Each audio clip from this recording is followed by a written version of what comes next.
Hi friends, welcome to ராசாத்தி சமையல் and vlog. இன்றைக்கி நம்ம சேனலில் ரொம்பவே கிச்சனுக்கு யூஸ்ஃபுல்லான டிப்ஸ் வீடியோ தாங்க பார்க்க போகிறோம். வாங்க வீடியோக்குள்ளே போகலாம். இப்போ நம்ம பார்க்க போகிற ஃபஸ்ட் டிப் என்னன்னு பார்த்தீங்கன்னா, நம்ம நார்மலாக நான்வெஜ்லாம் செய்யும்போது பார்த்தீங்கன்னா என்ன தான் கழுவுனாலுமே ஒரு சிலருக்கு திருப்தியாக இருக்காது.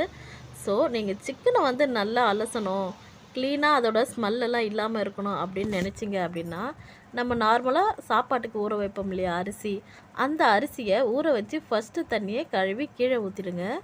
அதுக்கு அடுத்து நம்ம தண்ணி ஊற்றி அலசுகிற அந்த தண்ணியை வச்சு பார்த்திங்கன்னா நம்ம வந்து இப்போ சிக்கனை க்ளீன் பண்ண போகிறோம்.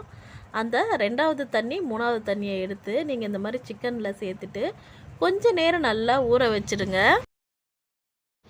இந்த மாதிரி நம்ம ஊற வைக்கிறதுனால என்ன ஆகும்னு பார்த்தீங்கன்னா, சிக்கனில் இருக்கிற அந்த நான்வெஜ் ஸ்மெல் பார்த்திங்கன்னா அந்த அளவுக்கு உங்களுக்கு வரவே வராதுங்க. உங்களுக்கு வந்து சிக்கன்லேருந்து அந்த கெட்ட வாசனை எல்லாமே போயிடும். இதை நல்லா ஒரு 10 நிமிஷம் ஊற வச்சுட்டு அடுத்து அந்த சிக்கனை நல்லா நம்ம அலசிட்டு அந்த தண்ணியை சிங்கில் வடித்து விட்டுருங்க. இந்த மாதிரி நம்ம எல்லா தண்ணியும் வடித்து விட்டதுக்கப்புறம் பார்த்திங்கன்னா நம்ம நார்மல் தண்ணி சேர்த்து இதை திரும்ப ஒரு தடவை அலசி எடுத்துக்கலாம். அலசி எடுத்துகிட்டு நீங்கள் நார்மலாக இதுக்கப்புறம் சிக்கன் ரெசிபி இல்லை மட்டன் எது செஞ்சாலுமே பார்த்திங்கன்னா உங்களுக்கு வந்து நான்வெஜ்ஜோட ஸ்மெல் வந்து அதிகமாக இருக்காது, ரொம்பவே க்ளீனாக இருக்கும். கண்டிப்பாக இந்த டிப்ஸ் உங்கள் எல்லாருக்குமே ரொம்ப யூஸ்ஃபுல்லாக இருக்கும்னு நினைக்கிறேன். யூஸ்ஃபுல்லாக இருந்துச்சுன்னா மறக்காமல் இந்த வீடியோக்கு ஒரு லைக் பண்ணிக்கோங்க. நெக்ஸ்ட் டிப் என்னன்னு பார்த்தீங்கன்னா, இப்போ வந்து நம்ம தேங்காய் உடைச்சதுக்கப்புறம் அந்த தேங்காய் எப்படி ரொம்ப நாளைக்கு ஃப்ரெஷ்ஷாக வச்சுருக்கிறதுன்னு சொல்லிட்டு தாங்க இப்போ நம்ம ஒரு சூப்பரான டிப்ஸ் பார்க்க போகிறோம். இந்த மாதிரி தேங்காய் உங்களுக்கு பாதி யூஸ் ஆனதுக்கப்புறம் மீதி பாதி இருக்குது அப்படின்னாக்கா, இந்த மாதிரி தேங்காவில் கொஞ்சமாக நீங்கள் குக்கிங் ஆயில் சேர்த்துக்கோங்க. குக்கிங் ஆயில் இல்லைனாலும் நீங்கள் வந்து தேங்காய் எண்ணெய் கூட சேர்க்கலாம். இந்த ரெண்டுத்தில் எந்த ஆயில் வேணாலும் கொஞ்சமாக எடுத்துக்கோங்க. தேங்காய் எண்ணெய் எடுத்து நம்ம வந்து தேங்காவுக்குள்ளே கொஞ்சமாக விட்டுட்டு அதை சுற்றியும் நம்ம நல்லா அப்ளை பண்ணி விட்டோன்னு பார்த்தீங்கன்னா உங்களுக்கு வந்து தேங்காய் வந்து 1 வாரத்துலேருந்து 10 நாள் வரைக்குமே உங்களுக்கு கெட்டும் போகாது, அழுகியும் போகாது ஃப்ரெண்ட்ஸ். நீங்கள் ஃப்ரிட்ஜில் கூட வைக்கலாம், ஃப்ரிட்ஜு இல்லைனாலும் பரவாயில்ல, நீங்கள் வெளியிலேயே வச்சா கூட உங்களுக்கு வந்து இந்த தேங்காய் வந்து 1 வாரத்துலேருந்து 10 நாள் வரைக்கும் கெட்டும் போகாது, அழுகியும் போகாது. நமக்கு இந்த மாதிரி எடுத்து வைக்கிறனால பார்த்திங்கன்னா தேங்காய் வந்து ரொம்ப நாளைக்கு ஃப்ரெஷ்ஷாக இருக்கும். கண்டிப்பாக இந்த டிப்ஸையும் ஃபாலோ பண்ணி பாருங்கள். அடுத்த நெக்ஸ்ட் டிப்பும் பார்த்திங்கன்னா வந்து அதுவும் தேங்காவில் தான் ஃப்ரெண்ட்ஸ். தேங்காய் வந்து இதுக்கு முன்னே ரொம்ப நாள் எப்படி எடுத்து வைக்கிறதுன்னு சொல்லிட்டு பார்த்தோம். இப்போ வந்து பார்த்திங்கன்னா தேங்காவை எப்படி ஈஸியாக அந்த ஓட்டுக்குள்ளேருந்து நம்ம கழட்டுறதுன்னு சொல்லிட்டு தான் பார்க்க போகிறோம். நான் வந்து பார்த்திங்கன்னா ஃப்ரிட்ஜில் கொஞ்சம் நேரம் தேங்காவை வச்சுருந்தேன். அதுக்கு அடுத்து பார்த்திங்கன்னா தேங்காவை வந்து கொஞ்சம் நேரம் தண்ணியில் போட்டு வச்சுட்டு நம்ம இந்த மாதிரி சுற்றியும் கத்தி விட்டு நீங்கள் திருப்புனீங்க அப்படின்னு பார்த்திங்கன்னா உங்களுக்கு வந்து தேங்காய் அப்படியே முழுசாக வெளியே வந்துடும். ஓடு தனியாக தேங்காய் தனியாக வரும் ஃப்ரெண்ட்ஸ்.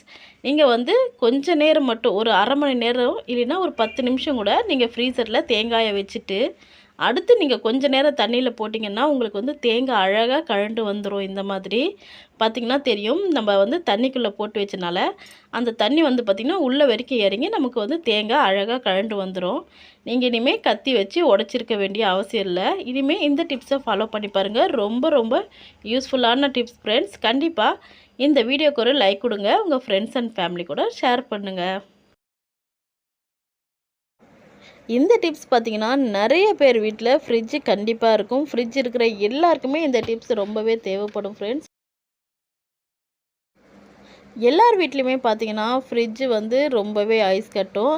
ஆனால் இங்கே பாருங்கள், இந்த மாதிரி மலை மாதிரி கூட ஃப்ரிட்ஜில் ஒரு சிலருக்கு ஐஸ் கட்டும் ஃப்ரெண்ட்ஸ். ஃபுல்லாகவே எனக்கு பார்த்திங்கன்னா அது கவர் ஆகிடுச்சு. இது வந்து பார்த்திங்கன்னா கிட்டத்தட்ட 15 வருஷத்து ஃப்ரிட்ஜு ஃப்ரெண்ட்ஸ். ரொம்ப நாளாக நான் யூஸ் பண்ணிகிட்ருக்கேன். ஆனால் இந்த ஃப்ரிட்ஜில் பார்த்திங்கன்னா இந்த மாதிரி பிரச்சனை இருக்குது. ஐஸ் வந்து ஓவராக கட்டும். ஃப்ரீசருக்குள்ளே எதுவுமே என்னால் வைக்க முடியாது. அதுக்கப்புறம் பார்த்திங்கன்னா நான் ஃப்ரிட்ஜை ஒரு 2 நாள் ஆஃப் பண்ணி போட்டேன். அடுத்து போட்ட 1 மணி நேரத்துலேயே பார்த்திங்கன்னா திரும்பவும் பாருங்கள் ஐஸ் கட்டுது. இதை வந்து எப்படி இனிமேல் ஐஸ் கட்டாமல் நம்ம பார்க்கலாம் அப்படின்னு சொல்லிட்டு தான் ஒரு சூப்பரான டிப்ஸ் பார்க்க போகிறோம். இந்த சிம்பிள் மெத்தட் வச்சு நீங்கள் வந்து ஃப்ரிட்ஜில் இனிமேல் ஐஸ் கட்டாமல் பார்த்துக்கலாம். வாங்க அது என்ன டிப்ஸ் சொல்லிட்டு பார்க்கலாம். இப்போ பார்த்திங்கன்னா நான் வந்து ஒரு காட்டன் துணி எடுத்திருக்கேன். இந்த காட்டன் துணியில் கொஞ்சமாக நம்ம வீட்டுக்கு யூஸ் பண்ணுற சால்ட்டு தான் ஃப்ரெண்ட்ஸ் சேர்க்க போகிறோம். கொஞ்சமாக இதில் சால்ட்டு சேர்த்துக்கோங்க. இந்த மாதிரி காட்டன் துணியோடு சேர்த்து நம்ம வந்து சால்ட்டை பார்த்திங்கன்னா எல்லா பக்கமும் நம்ம வந்து நல்லா அதை தேய்ச்சி கொடுக்கணும். அதாவது 4 சைடுமே நீங்கள் வந்து நல்லா தேய்ச்சி கொடுத்தீங்க அப்படின்னா உங்களுக்கு வந்து இதுக்கப்புறம் ஐஸ் கட்டி கட்டவே கட்டாதுங்க. நான் வந்து பார்த்திங்கன்னா இந்த உப்பை போட்டு தேய்க்கும் போது பார்த்திங்கன்னா உங்களுக்கு அதில் ஒட்டிட்டுங்கிற ஐஸ் கட்டி கூட உங்களுக்கு கழண்டு வந்துடுது. இந்த மாதிரி நீங்கள் உப்பு போட்டு அப்ளை பண்ணிங்க எல்லா சைடுமே அப்படின்னு பார்த்தீங்கன்னா உங்களுக்கு வந்து இதுக்கு மேலே கண்டிப்பாக உங்களுக்கு வந்து ஐஸ் கட்டி பிடிக்கவே பிடிக்காதுங்க. நீங்கள் வந்து டீ ஃப்ரிட்ஜை ரொம்ப நல்லாவே யூஸ் பண்ணிக்கலாம். எனக்கு இந்த டிப்ஸ் ரொம்பவே எஃபெக்டிவாக இருக்குது ஃப்ரெண்ட்ஸ். கண்டிப்பாக இந்த டிப்ஸ் உங்களுக்கும் பயனுள்ளதாக இருக்கும்னு நினைக்கிறேன். அப்படி இருந்துச்சுன்னா மறக்காமல் நம்மளோட சேனலுக்கு ஒரு சப்ஸ்கிரைப் கொடுத்துக்கோங்க. அப்படியே இந்த வீடியோ ஒரு லைக் பண்ணி உங்கள் ஃப்ரெண்ட்ஸ் அண்ட் ஃபேமிலி கூட ஷேர் பண்ணிக்கோங்க.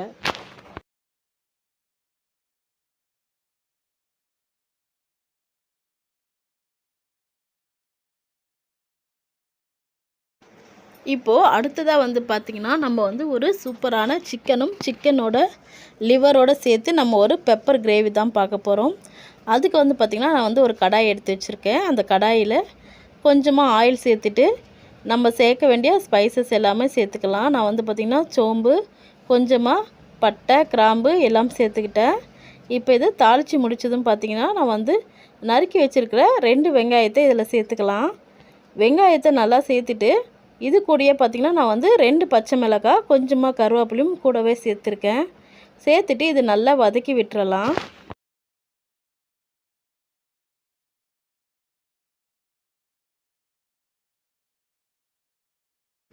வெங்காயம் பார்த்திங்கன்னா நல்லா கண்ணாடி பதம் அளவுக்கு வதங்கி வரணும். வதங்கினதும் பார்த்திங்கன்னா அதில் வந்து நம்ம கொஞ்சமாக ஒரே ஒரு சின்ன தக்காளி மட்டும் சேர்த்துக்கலாம். அதிகமாக சேர்க்க வேண்டாம். ஒரு சின்ன தக்காளி சேர்த்துட்டு அதையும் வந்து நல்லா நம்ம வதக்கி விட்டுறணும். தக்காளி நல்லா வதங்கினதுமே பார்த்திங்கன்னா இதில் 1 டீஸ்பூன் அளவுக்கு இஞ்சி பூண்டு விழுது சேர்த்துக்கலாம். நான்வெஜ்ஜுக்கு எப்பயுமே பார்த்திங்கன்னா இஞ்சி பூண்டு பேஸ்ட் கொஞ்சம் அதிகமாகவே சேர்த்துக்கோங்க. அடுத்து பார்த்திங்கன்னா அது கூடவே நான் வந்து இந்த டிஷ்ஷுக்கு தேவையான அளவுக்கு உப்பு சேர்த்துக்கிட்டேன். கொஞ்சமாக மஞ்சத்தூளும் சேர்த்துக்கிட்டேன். சேர்த்துட்டு இது எல்லாத்தையுமே திரும்ப நம்ம நல்லா வதக்கி விட்டுறலாம்.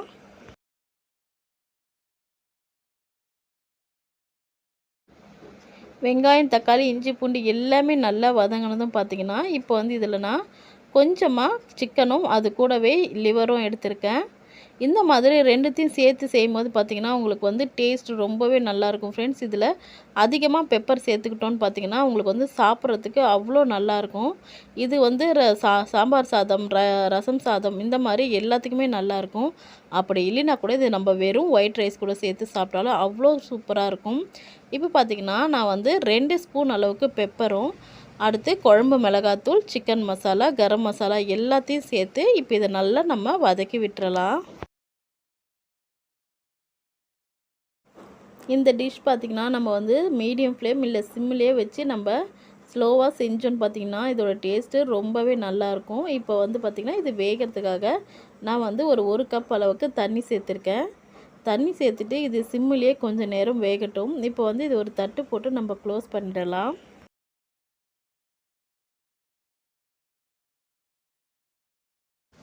இப்போ பார்த்திங்கன்னா உங்களுக்கு நல்லா தெரியும் நம்ம சேர்த்துருந்த தண்ணி எல்லாமே நல்லா வதங்கி வந்துருச்சு. இப்போ அதில் நம்ம சேர்த்துருந்த ஆயில் கூட பிரிஞ்சு வந்துருச்சு. இந்த ஸ்டேஜில் கொஞ்சமாக கருவேப்பிலை சேர்த்துக்கோங்க. புதினா இருந்தால் கூட சேர்த்திங்கன்னா ரொம்பவே டேஸ்ட்டாக இருக்கும் ஃப்ரெண்ட்ஸ். கண்டிப்பாக இந்த ரெசிபி செஞ்சு பாருங்கள். தேங்க்ஸ் ஃபார் வாட்சிங்.